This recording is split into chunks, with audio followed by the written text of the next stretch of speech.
Nataka kusema tena kwamba hizi ni fursa tumezipata.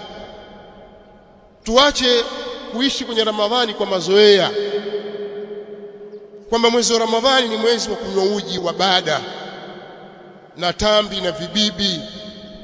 Tubadilisha vyakula, kuna vyakula hivyo ndio vyakula vya Ramadhani. Ikiingia Ramadhani basi lazima tupate harufu ya pilipili manga, ndio Ramadhani bwana.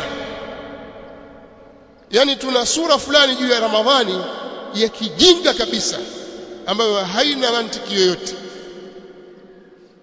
Badala ya kufanya yale tuliyotakiwa kuyafanya, ni msimu huu, msimu kama ni biashara basi soko ndio limefika kwenye kilele, watu wanauza kwa faida, wenzako wanauza, waleta bidhaa wanauza kwa faida, wewe umelala wasubiri gulio lishaisha ndio utafute bidhaa. Sasa tuko kwenye gulio hili na soko kubwa limefunguliwa, ya baghi alkhair aqbal, malaika wanakupigia kelele, ewe unatafuta khairi njoo. Wewe ndio kwanza uko barabarani, ndio kwanza wakoroma, ndio kwanza waminyana watu kwenye maskani mabishana tu na mambo yasiyokuwa na maana.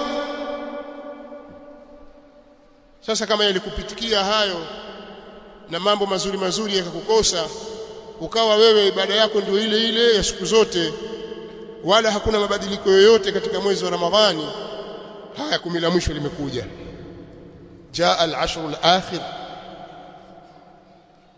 watakiwa ubadilike, uitumie fursa hii vizuri kwa ibada. Na ibada ziko aina mbalimbali, ukichoka kufanya hivi utafanya hivi. Miongoni mwa ibada ambazo pia tulitaja katika al-khutba Jumaa iliyopita ni mtu kudumu kuswali swala za jamaa msikitini. Kwa wanaume, hudhuria swala za jamaa, dumu kuswali swala za sunna ar-rawatib, usiache. Jitahidi uswali swala ya tarawih kwa jamaa, kwa sababu fadhila za kuswali swala ya tarawih kwa jamaa, Mtume صلى الله عليه وسلم anatuambia, man qama ma'a al-imami hatta yansarif kutiba lahu qiyamu layla, atakayesimama pamoja na imamu mpaka imamu akamaliza swala, anaandikiwa kuwa yeye amesimama usiku kucha, usiku wote. Lakini ukiswali nyumbani kwako peke yako huko hutapata, labda usimame usiku kucha kweli.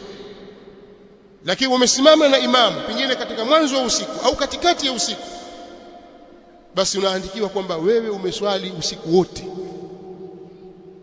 Jambo hilo litumie vizuri, usiache kuswali swala za sunna kama hizo, swala ya tarawih, qiyam. Kadhalika kukithirisha kuisoma Qur'an, kadhalika kukithirisha sadaqa. Toa sadaqa, si lazima uwe tajiri, uwe na pesa nyingi, pengine ukaondoka hapa duniani huna hizo pesa nyingi. Je, hutatoa sadaka? Toa kile ulichojaliwa na Allah subhanahu wa ta'ala, wa mimma razaqnahum yunfiqun.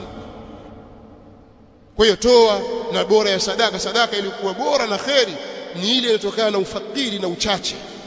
Wewe mwenyewe unahitaji pale, lakini ukamega pale, kuna ngoja nimsaidie na huyu.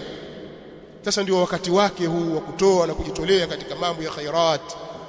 Tuzinduke ndugu zangu katika imani, siku zimekwisha na umri nao waisha. Fursa tuzitumie vizuri. Wallahu ta'ala a'la wa a'lam.